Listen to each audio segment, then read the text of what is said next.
Can you hear me? Let me know if you can hear me.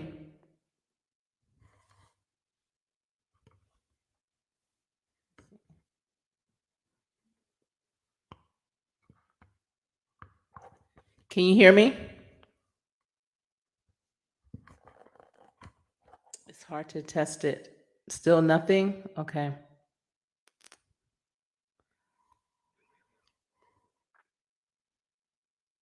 Can you hear me? Hello?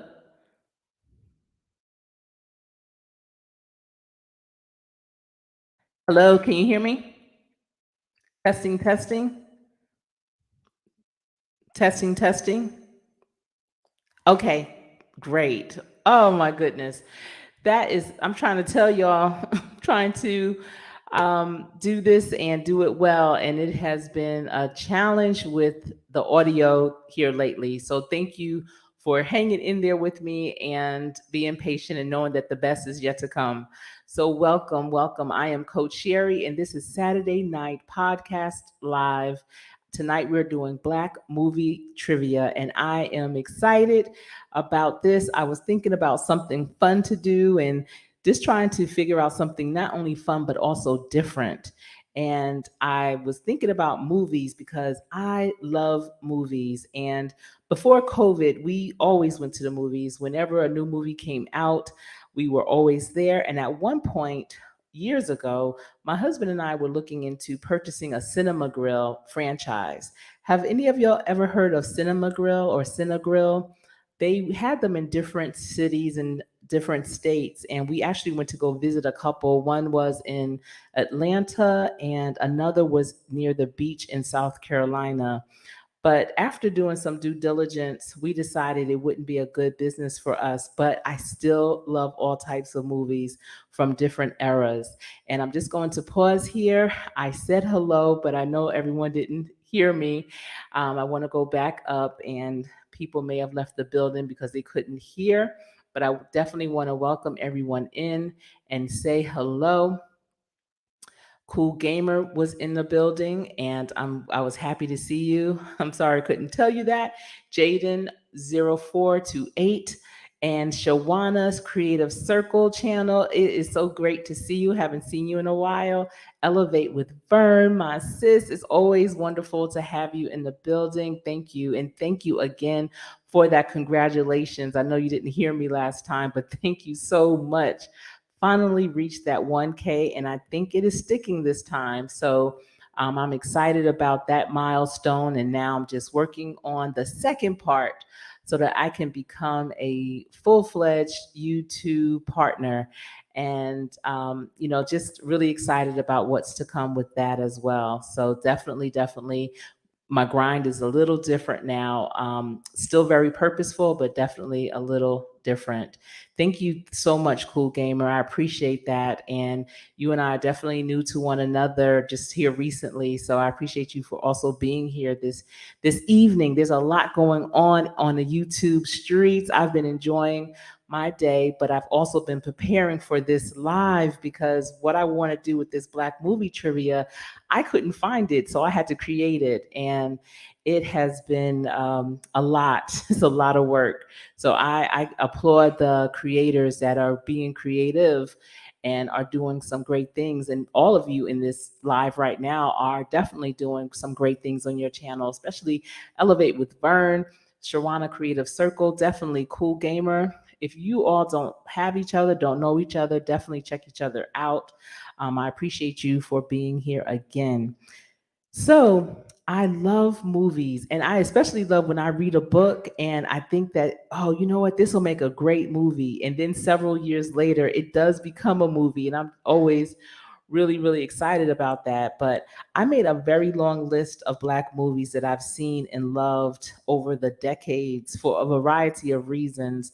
And I decided to make this a really fun night where we can play a game. And with this game, the winner has a chance to win a $20 Cash App prize. So I really hope that you all can stick around, and see who's going to win. Maybe it will be you.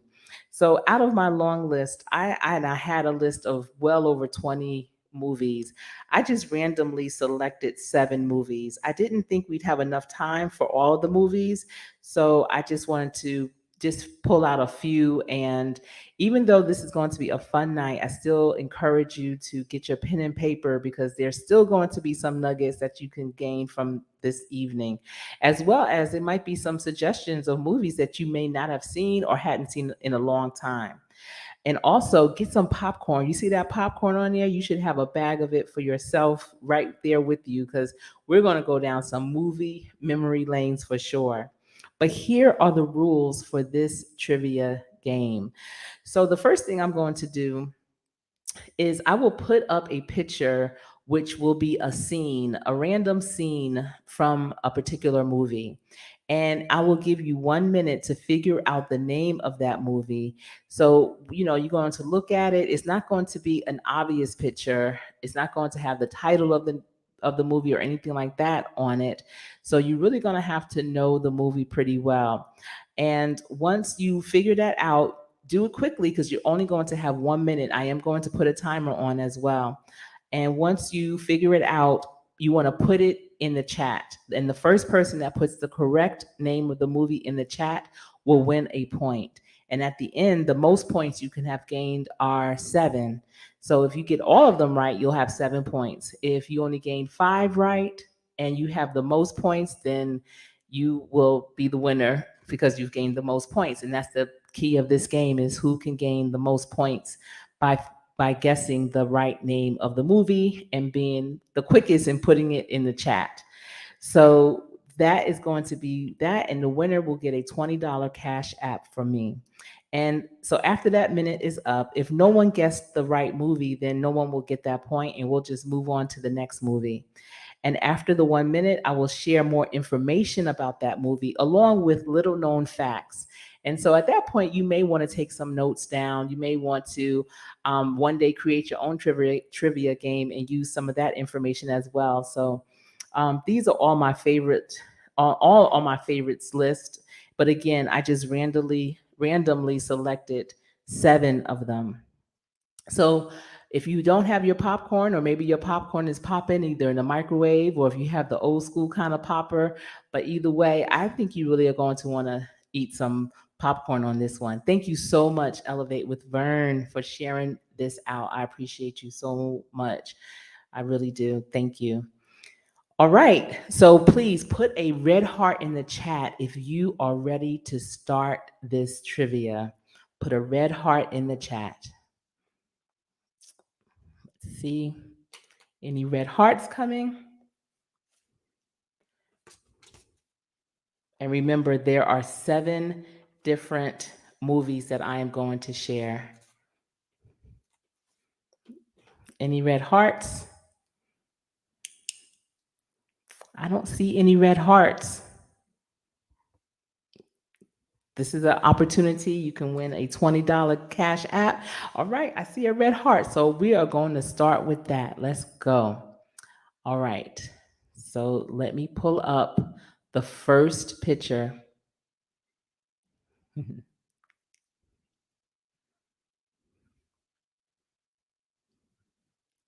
You have 1 minute. 1 minute to figure out what is the name of this movie.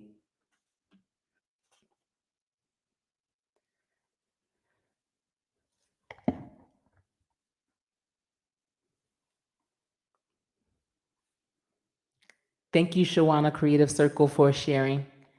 I see. Oh, I see the red heart. Thank you. What is the name of this movie?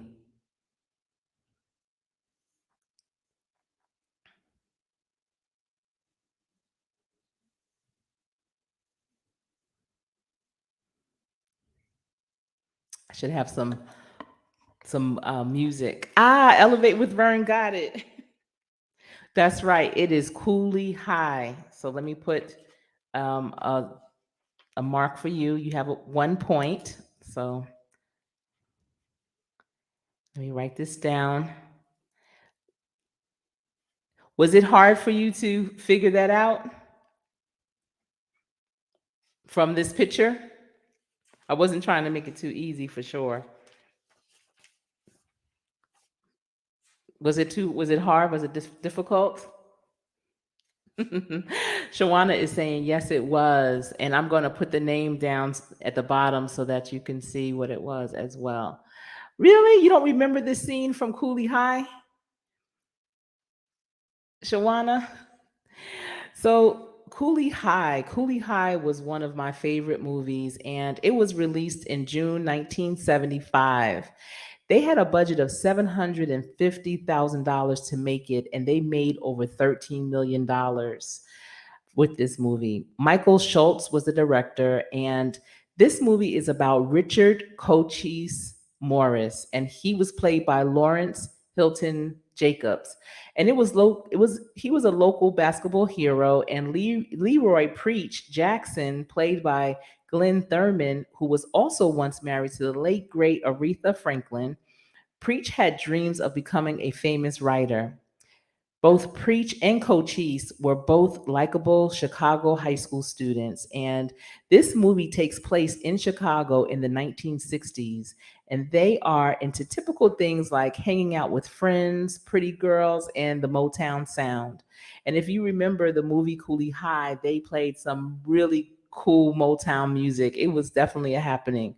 And they both wanted to make it big, but not everyone supports that. And that's true in all of our lives as well. You know, you have big dreams, big goals, but every now and again there'll be that one person in that corner, that person that you don't even see, but they see you, that really don't want you to get where you're trying to go. And unfortunately, this movie definitely takes an unexpected turn that when I look at this movie, even today, and this was again released in 1975, even to this day, the ending really chokes me up. And it's just, oh my goodness, this is a great movie. Yes. And Elevate with Vern is saying that she loves this movie, definitely. Yeah, it's such a great, great movie. If you haven't already seen it, I definitely encourage you to. Again, it was released in 1975. And here are some little known facts about Cooley High. So, Cooley High was based on the writer. So, the writer of the movie is Eric Monty. And this movie is based on his life growing up in Chicago in Cabrini Green homes. And he was a writer on the TV show Good Times and was approached to do a movie on his life growing up in Chicago. The real Cooley High School was closed after the 78-79 school year and demolished in 1981 due to budgets and declining of enrollment because they had a new high school that was just built.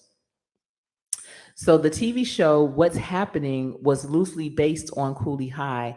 And that show, that TV show, how many of you remember What's Happening with Roger, Rerun, the sister, and all of them? Well, that show was on the air from 1985 until 1988. Did you know that it was loosely based on Cooley High? Cooley High was so influential because it marked the beginning of a change in how Black voices were represented in a film, a coming of age story, a slice of everyday life. So it really gave people a good snapshot of who we were and what we were like, you know, in terms of being Black in America and living our best life in our community. So it definitely gave a snapshot of that. And do you remember the two gangsters that were in the movie, Rick Stone and Robert Norman? They were actually real gangsters in Chicago. And the director was driving in his limousine and saw them on the street and was like, "Do you want to be in a movie?" And that's basically how they got that part. And the part that they played when they were in the cafe that they would go to after school, they improvised most of their scenes because the director really wanted to capture their authentic reaction to different things. Sadly, a year and 3 months after the movie came out, one of them, Norman, was robbed and killed during a dice game at the age of 25. So that is one of the little known facts about the movie Cooley High. Now, some of the actors that were in this movie are Lawrence Hilton Jacobs, Glenn Thurman, Cynthia Davis, Corinne Rogers, Garrett Morris, Jackie Taylor, and Joseph Carter. So Cooley High. If you haven't seen it, I highly recommend. I'm sure you can either search it on YouTube, it might be on Netflix. I'm not quite sure where you can find it, but definitely look up Cooley High. Great movie. And I know my family watched it. You know, I don't know how at the age, because I was about 5 or 6 when it came out. I don't know how I was able to watch that movie. I'm not sure if I watched it when it first came out, but I definitely remember as a young girl looking at it. So the next movie, and let me just cue it up and make sure I get my timer together. And congratulations to Vern for getting that first point. All right, so the next movie was a great movie. Oh my goodness, wait until you see this. All right. All right, your minute starts now.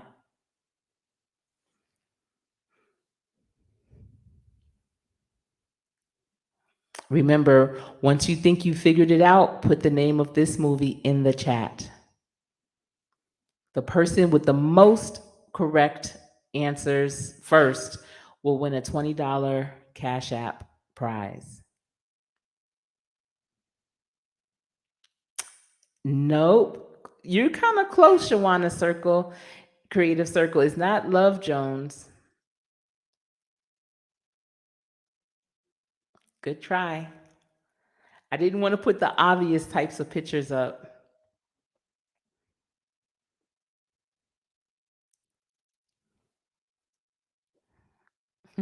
Yes, Love and Basketball. Good, good. Oh, but who got it first? So I'm looking and it looks like, wow, both of you got it at the same exact time.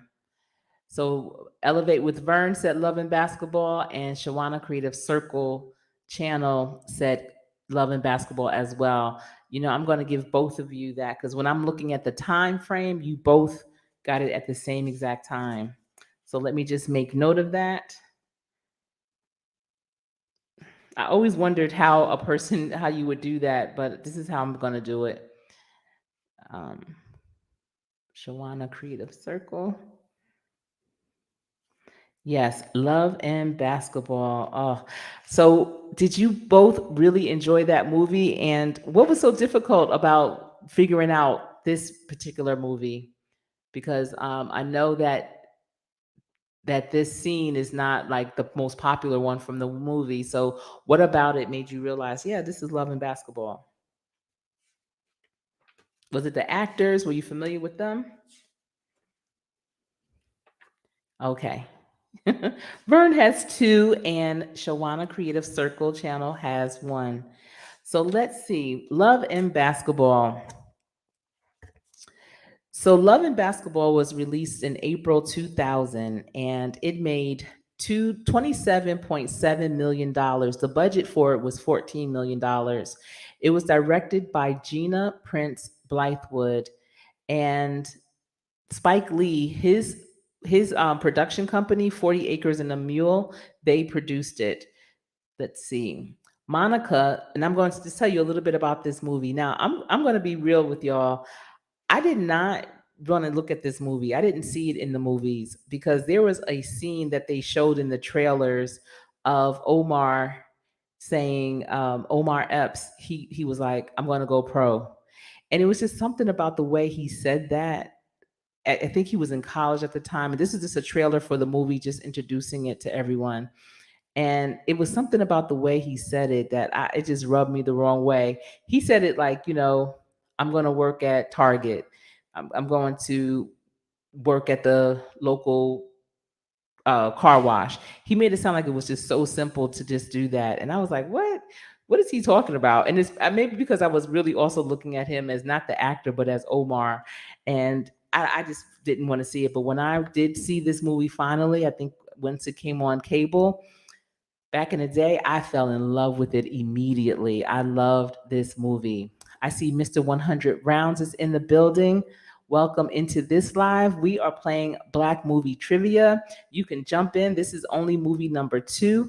And so far, Elevate with Vern has 2 points, and Shawana Creative Circle channel has 1 point.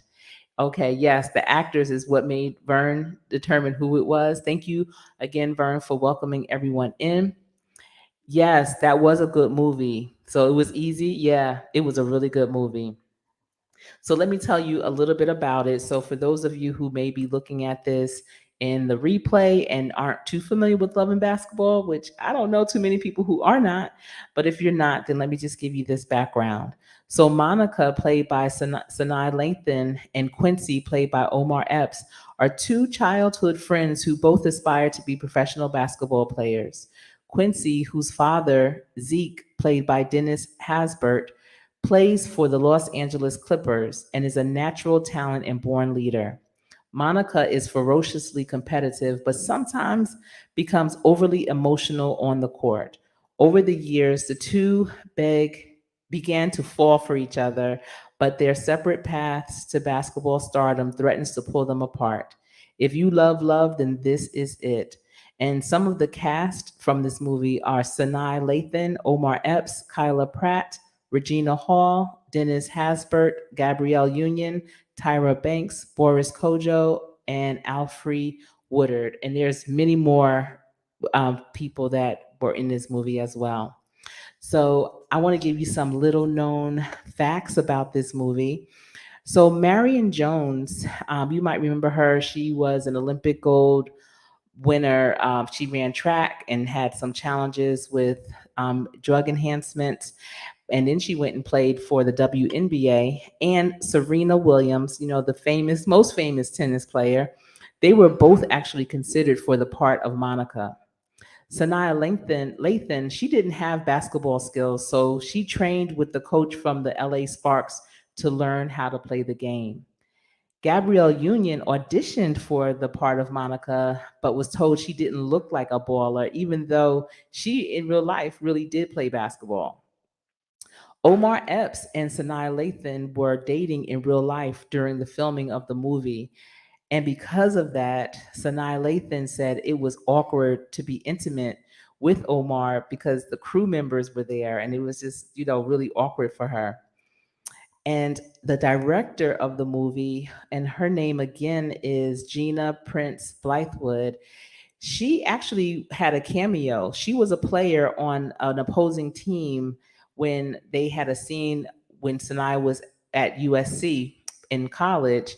And so there was a scene where a player from the opposing team was diving after a basketball with Sinai. And they said it took about 13 takes because the director kept getting to the ball before Sinai, and it was really for Sinai to get to the ball first. So the director said she really jacked up her knees in that scene. But I thought that was interesting because you do not hear of directors playing in movies. And so that makes me want to go back and look at that movie again. Just like with Cooley High, it made me want to go back and look at the scenes with those two gangsters in it to see how they really acted, especially since they were ad-libbing. But now for this Love and Basketball, I want to look at that scene when she was playing in college because I want to see what that director was doing. That's so wild to me. But at any rate, that is our number 2. So now we're going to our number 3 movie, and let me just get my timer and everything together. Let's see. All right, perfect. All right. I hope you're all learning something new, something different about these movies. Okay. All right, you have 1 minute. What movie is this?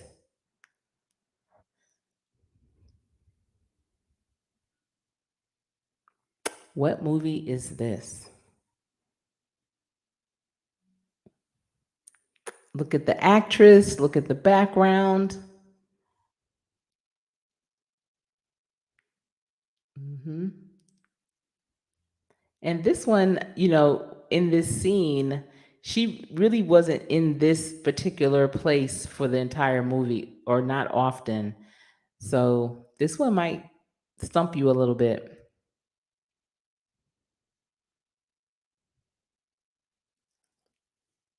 In some cases, you may not really recognize who this actress is because we're not used to seeing her like this. Ah, All right, elevate with Vern. She got it. It's The Wiz. Yes. Let me give you that point. Look at you. You know, you must like movies as much as I do. You were gonna say Lady Sings the Blues. Oh no, Shawana, that it's The Wiz. Yeah. And I can see that because it is Diana Ross or Mahogany. Yeah, it's The Wiz. And we are going to learn a little bit more about The Wiz. And it's amazing that Diana Ross became such a great actress, after having her career, and still, even while she was having her career as a singer, because not too many singers had that kind of opportunity to play such great roles. And so let's learn a little bit more about The Wiz. Let me get to it. All right. So The Wiz was adapted from The Wonderful Wizard of Oz, which was a movie that was first filmed in 1939. And so The Wiz was the black version of it. And I remember when it came out, and I was so excited. I remember exactly who took me, what I had on, everything. It was one of my favorite aunts, my Aunt Joyce, and she took us to go see it, and I was just mesmerized. It was a beautiful movie. The colors, the story, the anticipation of her being able to get back home. It was a wonderful, wonderful film. And this movie made over $21 million in the box office. And for 1978, that was amazing. The director was Sidney Lumet, and the music was composed by Quincy Jones, Charlie Smalls, and Anthony Jackson. The cast was another thing. Everyone was excited to see many of these people because some of them, it was their first major film, but people like Diana Ross, Michael Jackson, Nipsey Russell, Lena Horne, Mabel King, Richard Pryor, Ted Ross, Teresa Merritt, Iman the model, and so many more. I highly recommend that you check it out for sure. So this movie, it was based in Harlem, and Diana Ross was a school teacher. Well, she was Dorothy, but her real name is Diana Ross. And so Dorothy tries to save her dog from a storm, but she's whisked away to an urban fantasy land called Oz. After accidentally killing the Wicked Witch of the East upon her arrival, Dorothy is told about the Wiz, played by Richard Pryor, a wizard who can help her get back to Manhattan. As Dorothy goes in search of the Wiz, she's joined by the Scarecrow, played by Michael Jackson, the Tin Man, played by Nipsey Russell, and the Cowardly Lion, played by Ted Ross. And that is The Wiz. Who was your favorite? Who was your favorite character in the movie The Wiz? I see Elevate with Vern is saying it was phenomenal, and I'm sure with you growing up in New York, you must have been ultra excited, seeing a movie that was primarily or initially based in New York. You probably thought that was really cool, having it so close to home. But who was your favorite character in the movie The Wiz? So here are some facts, some little known facts. Shawana is saying it was a great movie. Yes, absolutely. So the fun facts is Diana Ross was 33 years old when she did The Wiz, and her character Dorothy, they wanted her to be a 24-year-old kindergarten teacher. They actually wanted her to be 16, like a teenager, but because Diana Ross was so much older, they had to push the age up and change her whole character, from just a high school student to a person with a job, a career. So she played a 24-year-old kindergarten teacher. During the filming of the movie, Diana Ross was actually hospitalized and nearly blinded by a lighting effect used in the movie. And think about all those lights that they had, the colors, the blinking of the lights, the changing of the lights, the colors. I'm sure that if by accident, if you look directly into one of them, you could have had some type of challenge. And it sounds like Diana Ross had a serious challenge to have to be hospitalized. I see Elevate with Vernon saying that Nipsey and the Lion were her two favorite characters. Yeah, the Lion. You know what? They made him look really cute, actually, a big, cute teddy bear lion. Um, the next fact is that Eartha Kitt was the first choice for the role of Eveline. And Mabel King actually played Eveline. And remember, I talked about What's Happening, and Mabel King played the mother in the TV series What's Happening.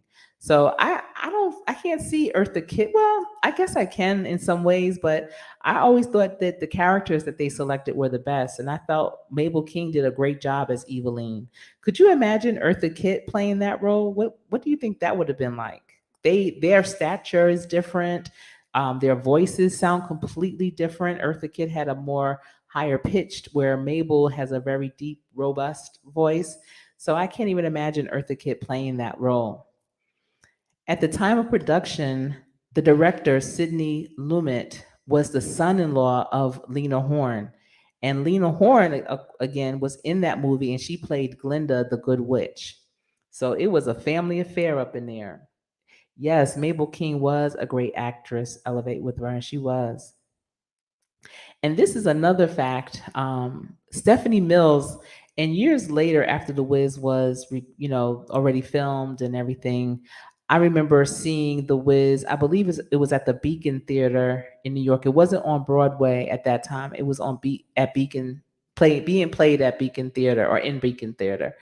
And Stephanie Mills was Dorothy, and I thought she did a phenomenal job, because Stephanie Mills has a very small stature, and so she definitely can play a person at a younger age, because of just the way that she looks. But I didn't realize that, I knew that she starred in The Wiz when it was on Broadway, which was before that movie The Wiz came out, but that she was the top choice to play Dorothy in the movie. But Diana Ross lobbied to play the role. And so many considered Diana Ross to be too old. Again, she was 33 years old. Stephanie Mills was only 21 years old. And in the original book of The Wonderful Wizard of Oz, Dorothy was 10 years old in the book. And in the movie in 1939, Dorothy was 12 and was played by a 16-year-old.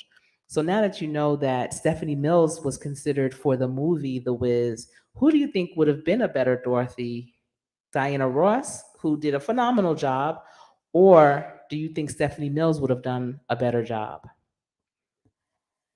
Let's see. Lena Horne lived in Elevate with Vern's neighborhood. That is awesome. So you probably saw her, and I can only imagine. I would have been sitting outside all the time. And she's saying, "Yep, Beacon Theater is where I saw her," and her voice was just, yeah. Stephanie Mills is a powerhouse. If you're not familiar with her, wow, she can blow the roof off for sure. So, who do you think would have been a better Dorothy for the movie The Wiz? Diana Ross or Stephanie Mills? It's kind of hard to say. I mean, Diana Ross did a good job, especially since they changed her character to be a 24-year-old kindergarten teacher. She definitely gave that vibe.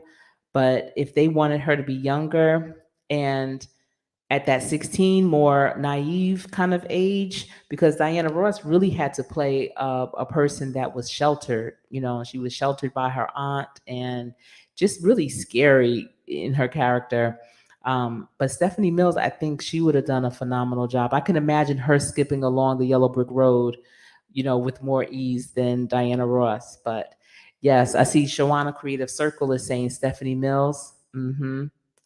All right. I didn't realize Stephanie Mills was from Brooklyn. Definitely stand up. All right. I know that's your stomping grounds, Elevate with Vern. For sure. Yes.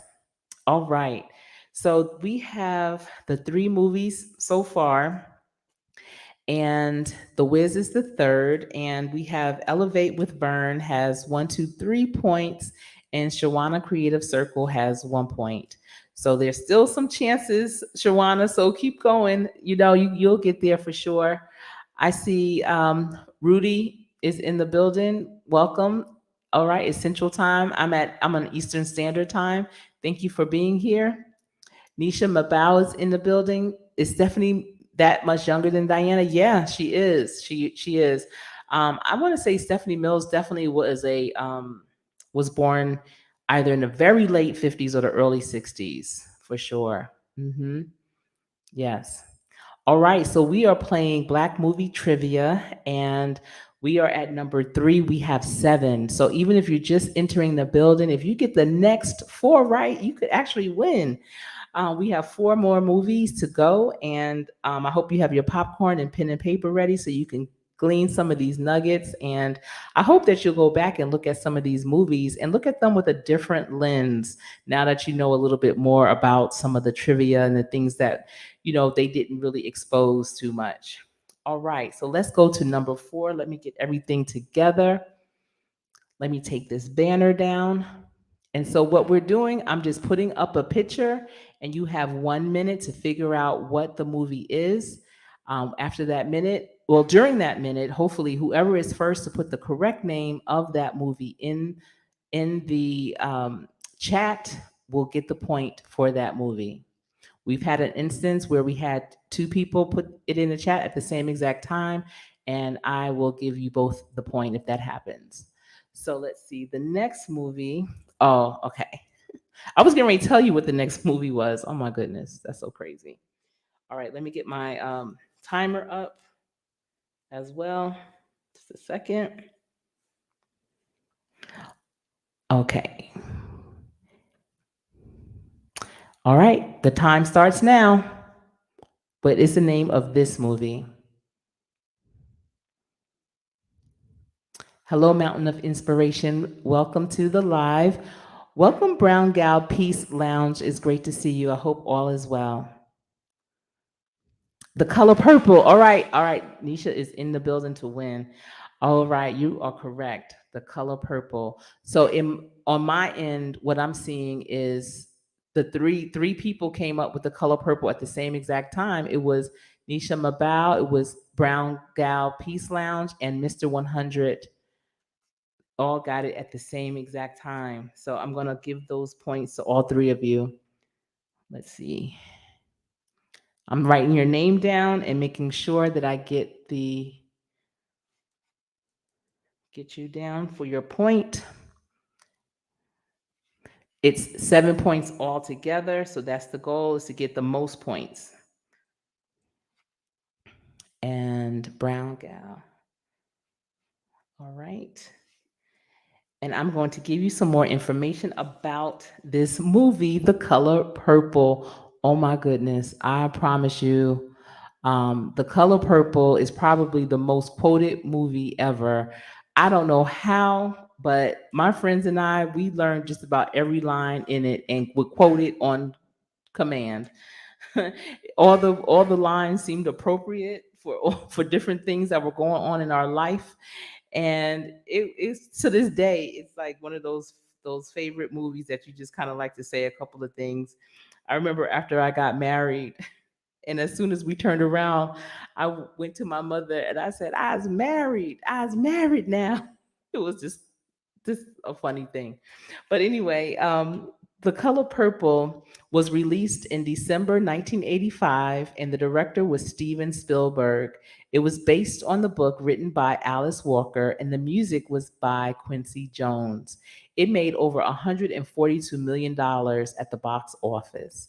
And this movie, just to give you a little information about it, yes, Brown Gal Peace Lounge, this is a true classic movie. Absolutely. Yes. I see you, Vern, was trying to get it. She had TGE, The Color Purple, almost. I see Mr. 100 Pounds got it, like I said. Brown Gal Peace Lounge got it. And Nisha Mabau got it. Yes, definitely. And yes, welcome everyone into the live. We are just having some fun tonight and learning as we go. Let's see. Nisha is saying, I could only watch this movie once, never saw it again. Wow. I can't even tell you how many times I've seen it here lately because I know it so well. I don't typically watch it from beginning to end. I might catch some glimpses of it here and there, but yeah. What are some reasons why you couldn't see it anymore? I know it had a lot of really deep topics in it for sure, especially in the beginning, but it's definitely a movie of overcome. Let's hear more about this movie. So, this movie spans 40 years of the life of Celie, who was played by Whoopi Goldberg. And she was a Black woman living in the South who survives incredible abuse and bigotry. After Celie's abusive father marries her off to the equally debasing Mr. That's in quotes, Albert Johnson, played by Danny Glover, things go from bad to worse, leaving Celie to find companionship wherever she can, anywhere she can. She perseveres, holding on to her dream of one day being reunited with her sister who was living in Africa.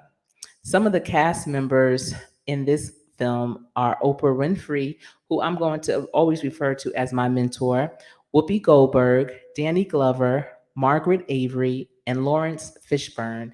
And there's many more great actors that played in this film. So here are some little known facts. Yes, you told Harpo to hit me. That movie, I'm trying to tell you. All right, so here's some little known facts. So first, Sophia, played by Oprah Winfrey, my mentor. I'm putting that out there. I'm going to meet Oprah because she is my mentor. Sophia, played by Oprah Winfrey. Her speech, remember that speech that she did at the dinner table when she came out of jail and she was at that point basically like a live-in helper, I'm gonna call her, for that woman, Miss Minnie. Do you remember that? It was a holiday meal. I'm not sure if it was Thanksgiving or Christmas. So don't ask me why I'm not sure of that. But and all the family were there at that dinner table. Well, what she said at that dinner table, she actually ad libbed it. And that was prompted by Steven Spielberg, who was the director. He wanted her to authentically express to Celie, who was played by Whoopi Goldberg, how she felt that day when she saw her in the store when Sophia was shopping for Miss Millie. So that scene, she did not have it written down. She said that off the top of her head. And I think that was really interesting, especially since that was her first film. So that may want you to go back and just check out that scene just to see how Oprah really did my mentor. And number two, initially, Steven Spielberg was insecure to be the director of this movie. He told Quincy Jones no at first. He felt like his knowledge of the Deep South was inadequate. But then Quincy Jones asked him, did he have to be an alien to direct the movie E.T.? And with that, he took the role, he took the job. He was like, wow, you're right. So there's that message. So many times we say no because we haven't done it, we're not familiar with it, we don't think we are a subject matter expert in it, a SME. But there's so many things that we have done that are absolutely transferable, which are those skills that we are bringing that will help us to succeed in anything that we do. So Quincy Jones pointed out Steven's transferable skills of being such a great director that regardless of his experience with the matter at hand, he would be able to effectively direct the characters, the actors to do their best. Because okay, yeah, you don't know the Deep South, but do you know aliens?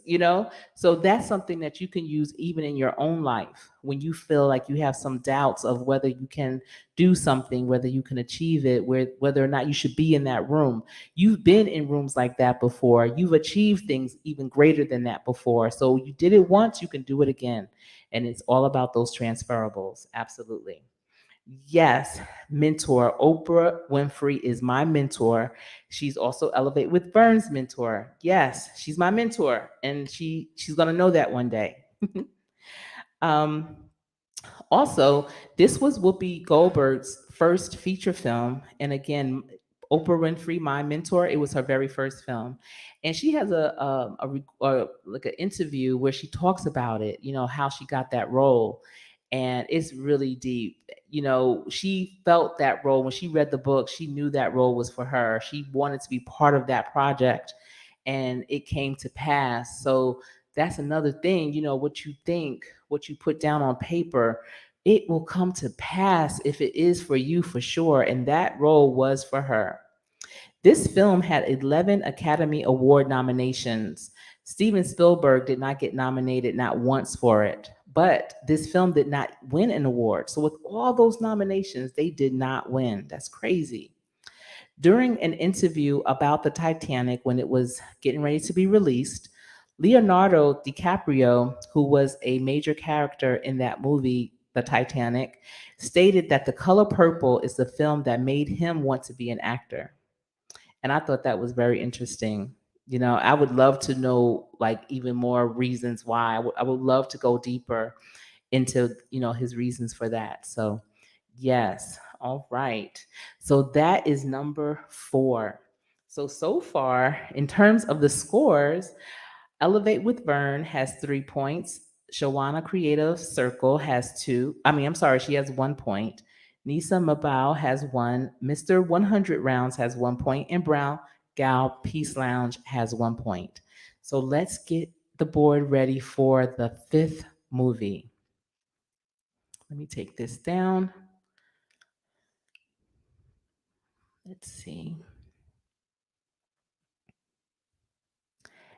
And let me just put this up while I see that your boy Smooth came into the building, and I just wanted to say hello. Great to see you.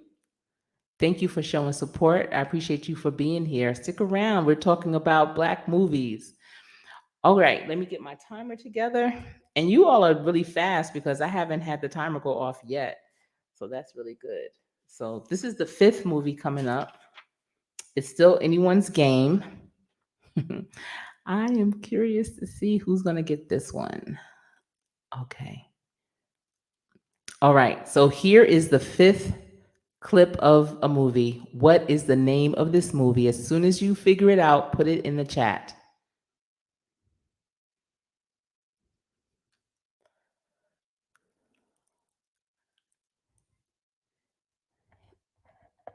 What is the name of this movie? I'm sure the actors look familiar, but what is the name of the movie? Not Jungle Fever. You're close. Same director, though. School Days. Yes. Look at you walking into the building and getting it. Your boy Smooth got it. It is School Days. And so let me put you down for 1 point. Your boy Smooth might be, what do they call that? Like the blocker of it all. If he's going to come in here like this.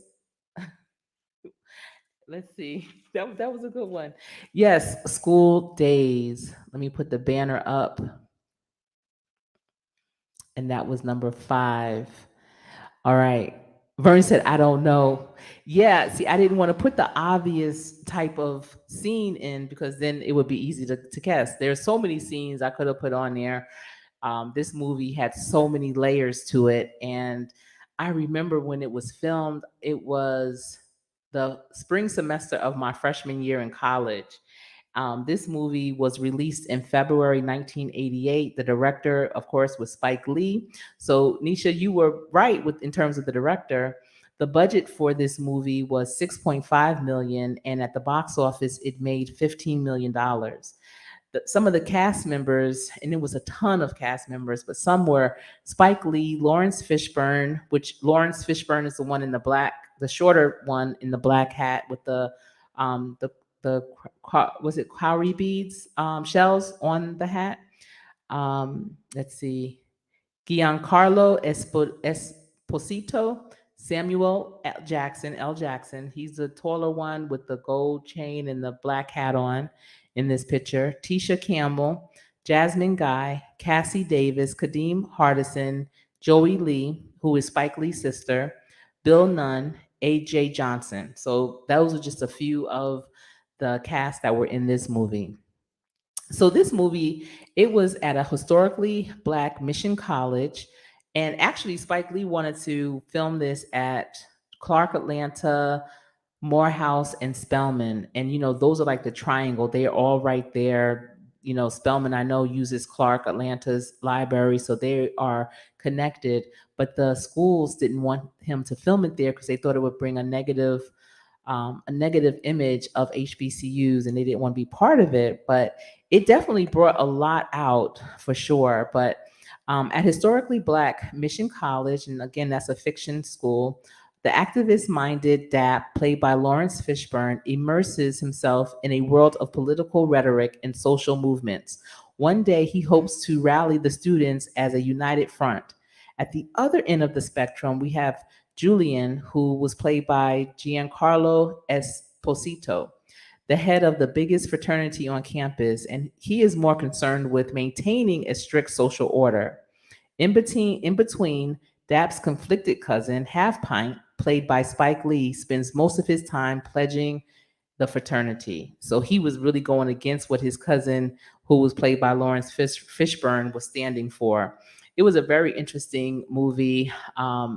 It definitely highlighted things that do go on college campuses, but it exaggerated it a lot too. But I just remember at school, just the parties we would have around school days were just tremendous. And the group EU was, their performing was they performed at a school. I remember going to their live performance. And back then in 1988, I remember it was $25 to go see them perform. They are a go-go band out of DC. But school days had a lot of things that should have provoked more conversation. I know being in college, we didn't really focus on the messages more so than we did the good times of the movie.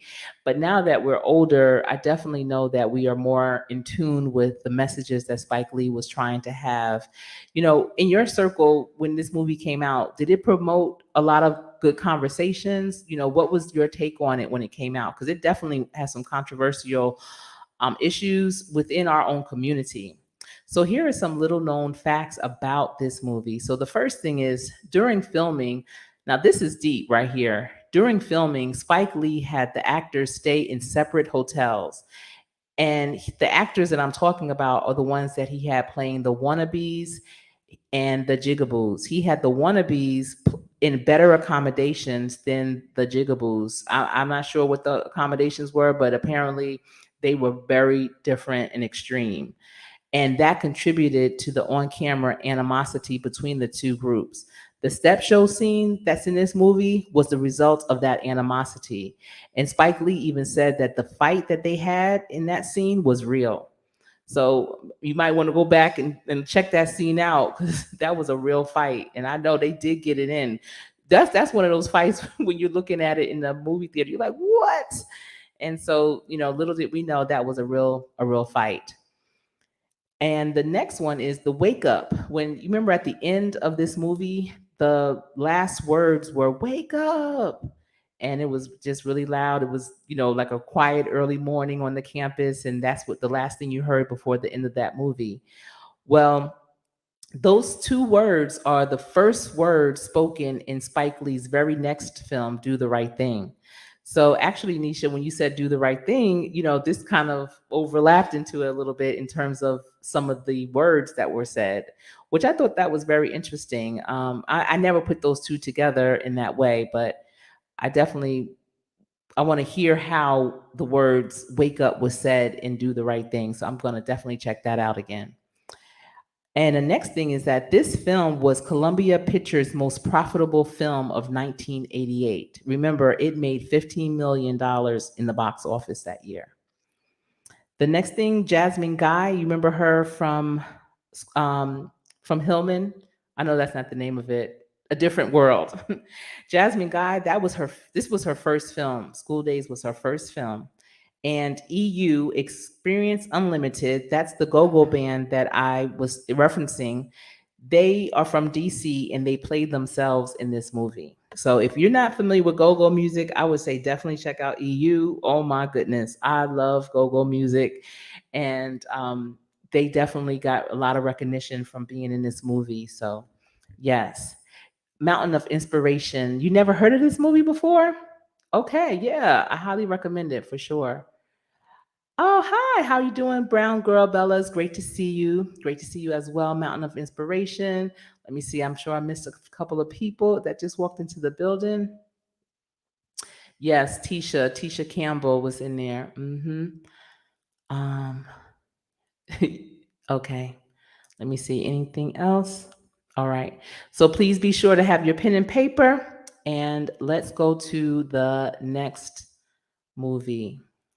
We have 7 altogether. We are at number 5, so we have 2 more to go. So let me just get the information down so that I can get the next one up. Take this down. Let me get my timer set. Remember, you have 1 minute. As soon as you find or realize what this movie is, please be sure to put it in the chat. Now, this movie I think is going to be very challenging for you. And let's just see.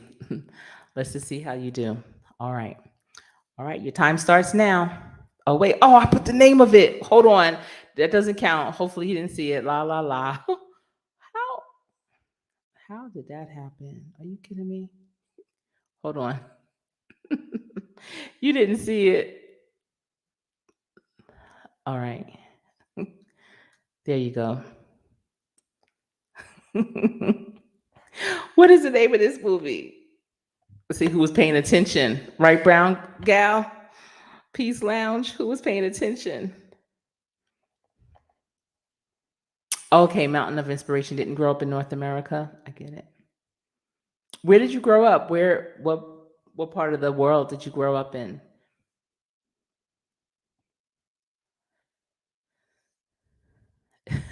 Yes, it is Belly. Yes, Belly. So Nisha gets that point. Let me put that down. Very good. So you got um number 6, number 5. All right. Very good. It is Belly. Oh, let me see. I see what time did you get Belly in? Okay. Vern got Belly as well. It was at the same time on my side of things. So let me put this up in the banner. Oh no. Can you guys still see me? Oh, okay, there it is. Let me put it up. So that's number 6. And Nisha got number 6. So Belly, how many of you are familiar with the movie Belly? I know 2 so far. Okay, Africa and Europe is where you grew up, Mountain of Inspiration. That's awesome. I would definitely love to hear more about that for sure. Okay. So what about, oh, you, somebody else got it first? Let me see. Oh, she did. Okay. Yep. So it's still saying around the same time. So let me just put this down. Thank you for that. Okay. Yep, she did get that first. So Brown Gal Peace Lounge has this one correct. So she got the belly correct. How many of you are familiar with this movie Belly?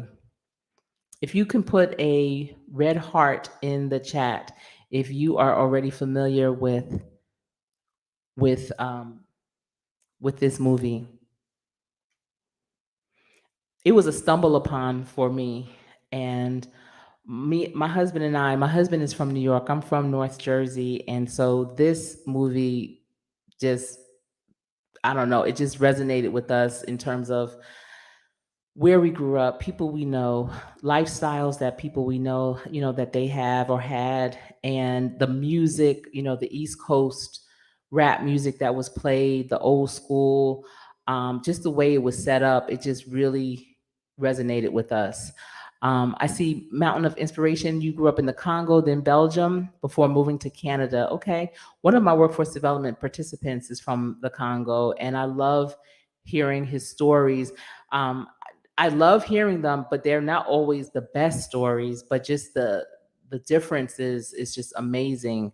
And I just appreciate the different cultures and the way of life. But that's a very interesting, um, you know, journey that you've had between Congo, Belgium, and Canada for sure. And so Nisha is saying, I saw it, but skipped through it. All right, Elevate with Vern is familiar with it. I see. Yes. So let me just tell you a little bit about Belly. And I don't recommend Belly for everyone because it definitely has to resonate with you, possibly how you grew up, your culture, things of that nature. But Belly was first released in November of 1998. and the director is Hype Williams. Now, Hype Williams was not known to make movies. He was more known for making videos, hip hop videos and things of that nature. And so we thought it was interesting that he was going into this feature film type of thing. And this movie definitely gave you the vibe of a video. The budget was 3 million and it made over $10 million. And some of the cast in this movie are DMX, and that's DMX right there in the picture that I selected. Nas, Terrell Hicks, Method Man, Tyrone Turner, T-Boz Watkins from TLC, the group, Benjamin Chavis, Hassan Johnson, and AZ. And there's many other people that you may know of that were in this movie as well. So I'm just going to give you a little synopsis of this movie. Ever since they were kids, Sincere, played by Nas, and Buns, played by DMX, have lived life close to the edge, doing whatever it takes to survive. As adults, they build up their kingdom of crime on drug dealing and robbery. But Sincere grows weary of the criminal lifestyle and joins a Black Muslim religious group. Buzz, on the other hand, sinks deeper into criminality and faces serious prison time. The cops offer him a deal to assassinate the head of the Muslim group, and he will go free. So, this movie, to me, it definitely has some very powerful scenes. It has a lot of messages, and it's really old school East Coast hip hop. And I love old school East Coast hip hop. I grew up in that hip hop era when hip hop was first there. You might see those movies. I think it was Love Jones, maybe. I can't remember the movie where it's like, or it might have been a specific movie to hip hop where they said, "What were you doing when you first fell in love with hip hop?" And I just remember with hip hop, especially when it started to become more commercial and you can hear it on the radio, I was in third grade.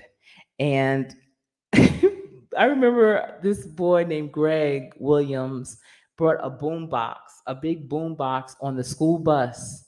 And in the morning, my school bus was rocking to Rapper's Delight.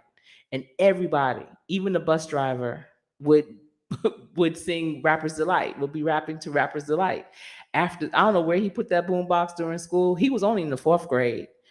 And I don't know where he put that boombox during school, but after school, he would have it back on the bus.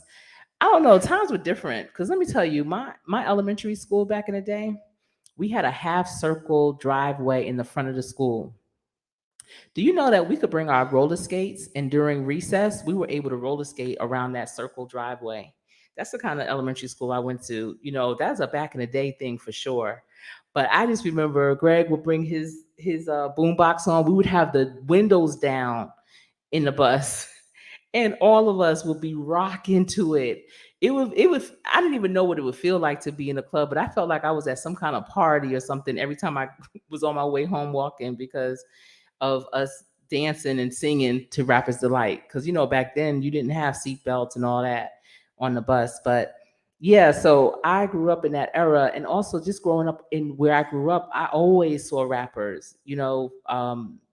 Sugar Hill rappers, Gang, LL Cool J, Run DMC, Grandmaster Flash, Big Daddy Kane, all of them, all the time, all the time. I remember Big Daddy Kane came to my college to perform for homecoming one year, and one of my friends was actually dating him. She didn't go to school with me. She lived in a town near me, though, where I grew up.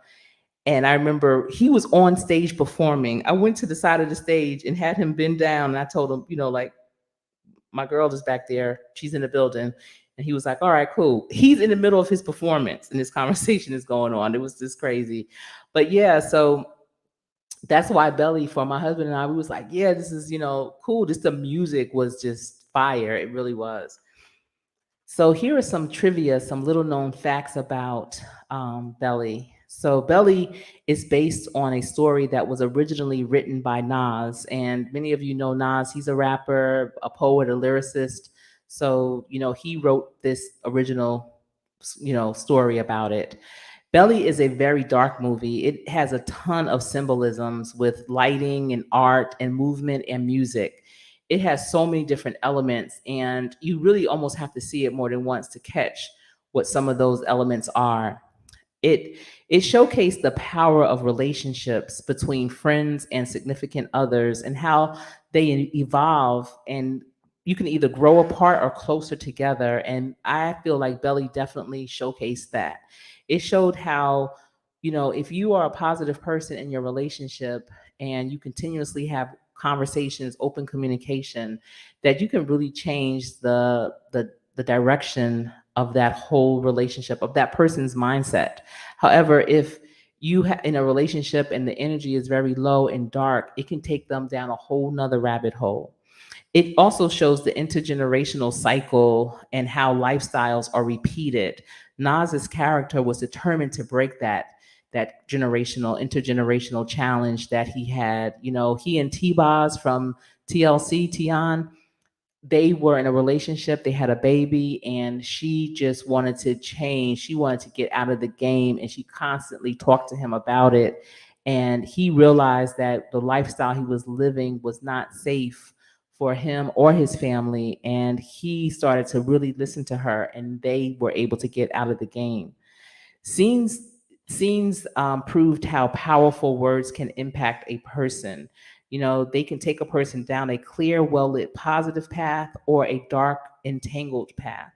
And really, the choice ultimately is yours. But this movie really showed it. Sometimes you don't really get to see the difference, but to me, this movie really got to show it.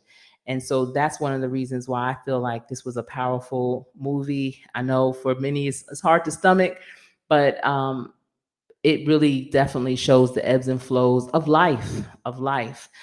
They showed scenes in Jamaica, in New York, in the Midwest, and the way business was conducted is conducted even to this day, how dangerous lifestyles can be and how beautiful lifestyles can be, and just the choices that you make and where it can lead you, and being young and impressionable, and who are you really trying to impress, and how far is that going to get you in life. So all those messages are definitely laced throughout this movie for sure. Let me see. I'm gonna go back to the chat. I see L. John Doe is in the building. Welcome, welcome in. And let's see. When I really like a movie, I can watch it 10 times and not get tired. Yeah.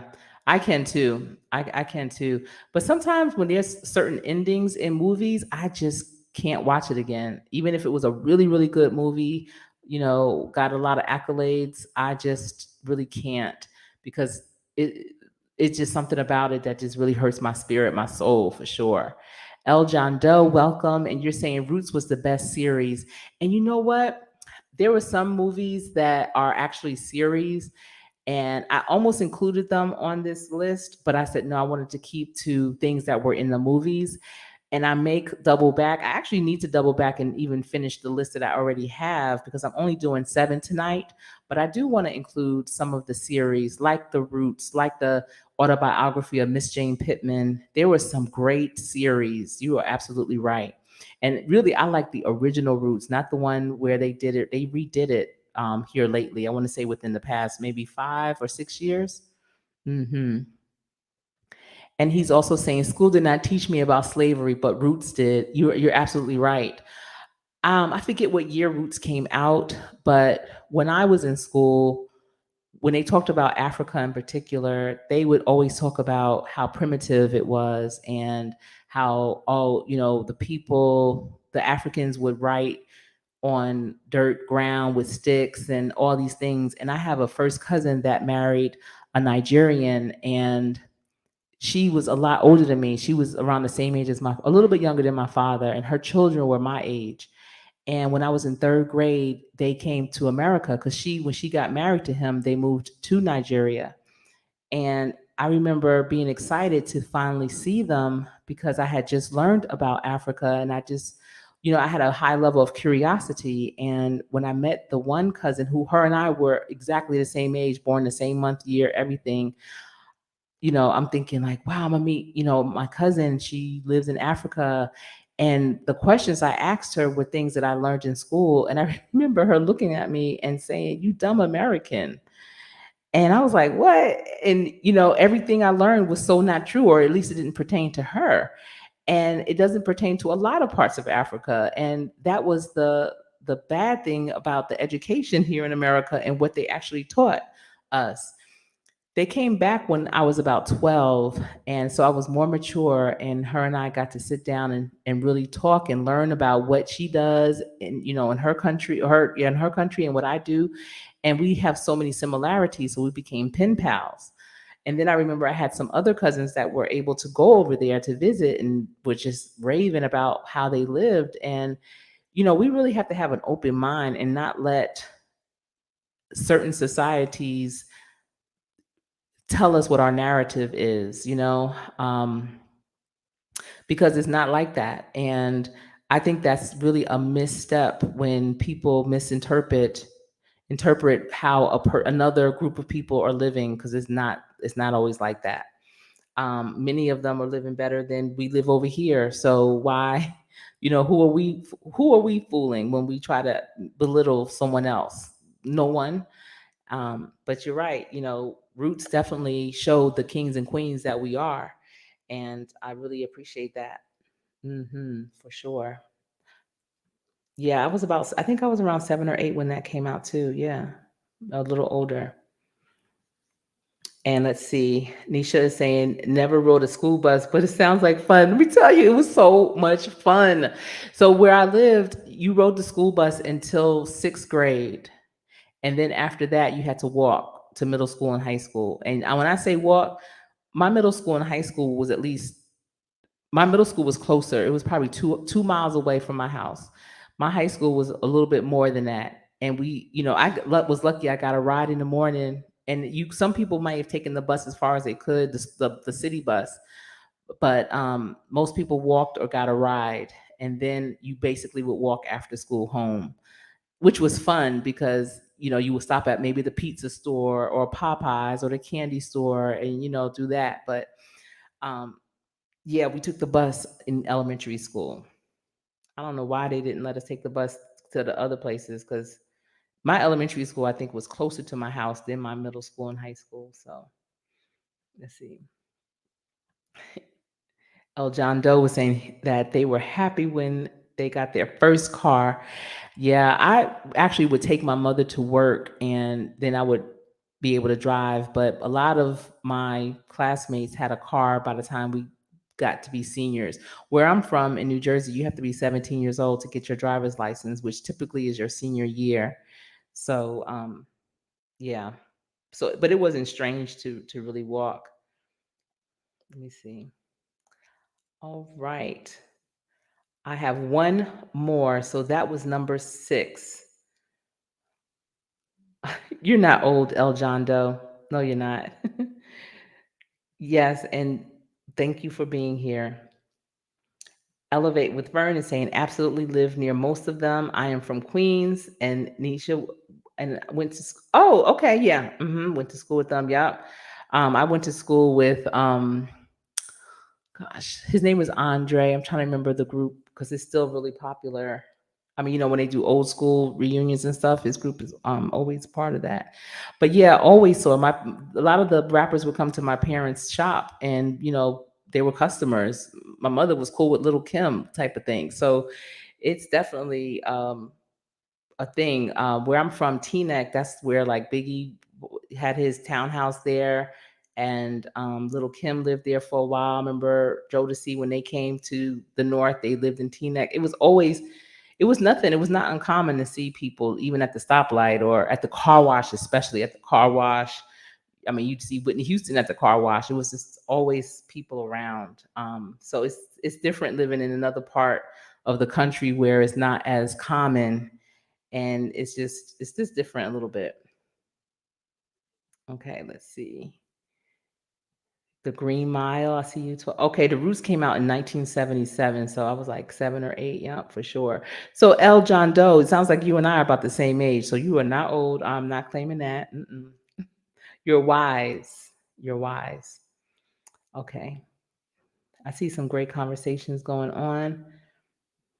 All right. Um, Yeah, I know. Whitney Houston had a great voice, a great, great voice. Okay, so let me go to number 7. I have to take this message down first. Let me see. I almost need a producer with all of this. Um, I'm sorry. I should have some music playing in the background, but I don't. I see. Oh, I thought I saw someone. Just bear with me, please. Okay, you know what? I'm just going to go down and put another comment. Okay, there you go. All right, so let me take this banner down. I'm not going to put the name of the next movie up like I did before. All right, I'm going to get it together. Let me get my clock up, my timer, because I really think this one's going to take a long time for you to figure out. Let's see. All right, and your minute starts now. What movie is this?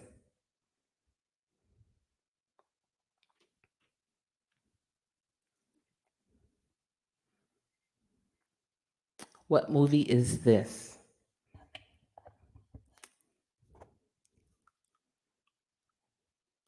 You could almost tell from the lean back. You're close, El John Doe. You're close. Okay, Big Rooster Show in the building. It is Lean on Me. He got it. He got it. He got it first. Yes, Lean on Me. All right, let me put you down. Um, Lean on Me, Big Rooster. I think Big Rooster would have been an interrupter, you all, because he was going to get probably a lot of them. But yes, it is Lean on Me. And I picked this scene for many reasons. Um, lean back and okay, my alarm went off. But Lean on Me was a very popular movie, and I'm sure many of you saw it.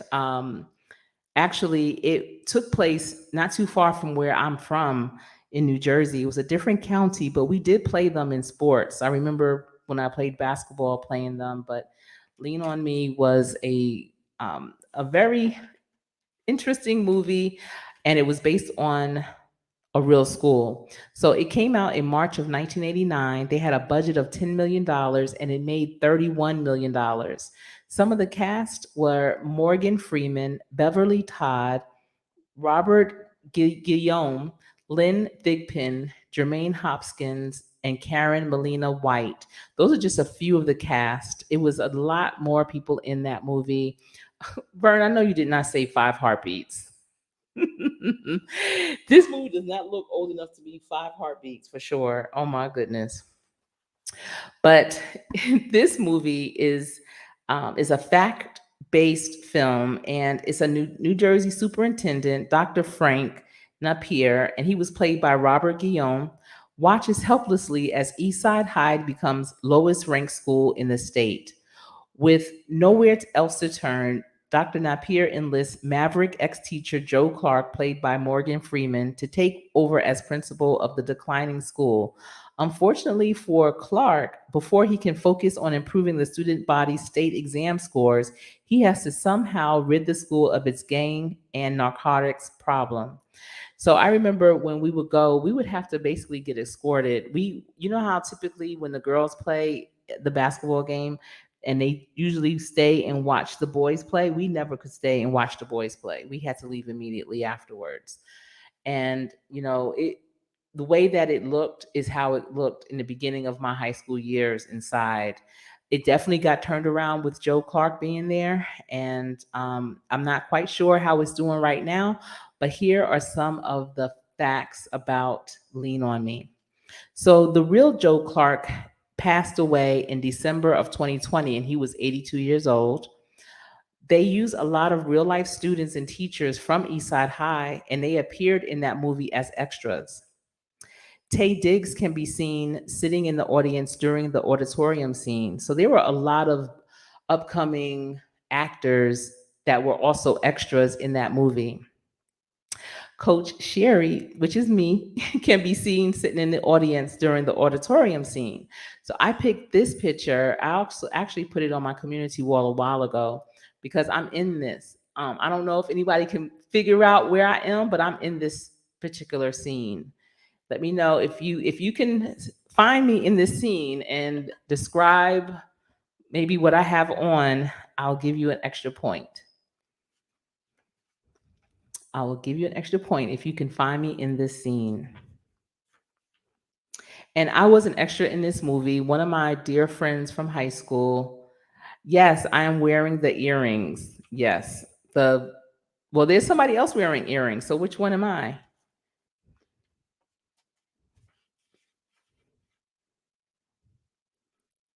Yes, with the brown shirt. It was actually a jumpsuit. Yes. To the left with the white collar. No, I didn't have a white collar.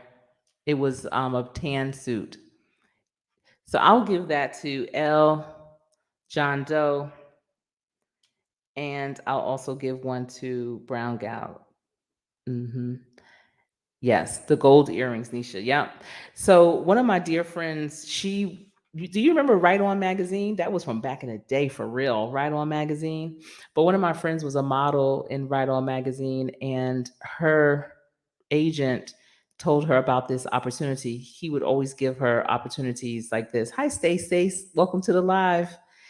And so she asked me if I wanted to do it. It was the summer before my sophomore year in college, and it was a hot summer, but we had to dress as if it was the fall. So that's why you see people with sweaters and sweatshirts. But I promise you, and this is an old building, so they didn't have air condition. They couldn't have the fans on because they were, filming. When I tell you I had never been that hot in my life, and this scene, they had to film it 2 days, 2 full days, and I had to wear the outfit twice.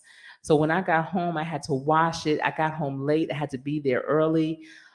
There were other scenes that we were in, but it was just so crowded, so many people, you really couldn't see us. My friend, because she was a model, was and still is beautiful. And so she didn't fit in. They really couldn't put her in a lot of scenes because she just didn't really fit in. It was crazy. But I guess I fit in at any rate. That's fine. But they paid very well. We got paid by the day. It was about $100 a day, which was really good for extras. I don't know what other extras got. I guess she got that because she had an agent, and I got it because I was with her, and I just signed the contract, and that was that. But at any rate, Eastside High is located in Paterson, New Jersey. And on that day when Joe Clark made that mass expelling all those students, he expelled 300 students. They were depicted in this scene. So they didn't have 300 students on that, stage, of course, but that day he had expelled 300 students. Also on that stage, I don't know if you remember the movie Sopranos or the HBO series Sopranos, but the nephew, I can't recall his name, he was one of the actors or one of the extras that was on the stage that got kicked out because he lived around in that area too. So it was a lot of people in there that were trying to become actors. I wasn't trying to become an actor. I was just trying to make extra money that summer, and I thought it was fun. I didn't even think the movie was really going to come out. I felt like Morgan Freeman was not a good actor. I was like, what is he doing? Why do we have to do this over and over again? All he's saying is a few words. Why can't he get it right? I just and I think I had that kind of attitude because I was so hot and I just wanted him to get it right. Why can't it just be one and done? I just couldn't understand. So that was really an interesting experience for sure. Yeah, you remember Right On Magazine? And you would take the pictures out, cut them out, or they'd have the centerfold pictures of the whoever was famous that year or that month and put it on your wall. Oh my goodness, I had so many pictures, posters on my wall. It was not even funny. I loved it. Yes, let me see. You gonna watch the movie again? Okay. Yes, definitely. And that's why I wanted you all to have a pen and paper so that you can capture some of these movies that you might want to go back and see and check out. And, you know, maybe because something else that happened, you might want to look out for it, especially in The Color Purple with the ad libs that my mentor Oprah Winfrey did in that movie, in that scene at the dinner table, or even on Cooley High when the two guys that were real life gangsters that were in there and how they were responding because they didn't have a script, they were just ad libbing. How did they do? Was it realistic? And maybe because that's why Cooley High was so good, because it was so realistic. So I hope that you enjoyed this trivia, this Black movie trivia. Let me add up the points. I see Elevate with Vern. She has 1, 2, 3. She has 3 points. Shawana Creative has 1 point. Nisa Mabau has 1 point. Mr. 100 Rounds has 1 point. Brown Gal has Peace Lounge has 1, 2, 3 points. Your boy Smooth has 1 point. Big Rooster has 1 point. And also El John Doe has 1 point. So it looks like Brown Gal and Elevate with Vern are tied. So because of the tie, and I don't have a tiebreaker, you both are winners. There's sometimes it's ties. First place comes in ties. So I have Elevate with Vern. I have your Cash App. Brown Gal, that if you can look on my About Me page, and my Instagram link is there. If you can go on there and DM me on Instagram your Cash App, so then I can send you your $20. Look at that on a Saturday night, the least expected. I'm glad that you all won. And yeah, you have 4. Okay, yeah. So, you have no, one of them, number 6, it was Brown Gal that got number 6 first, Vern.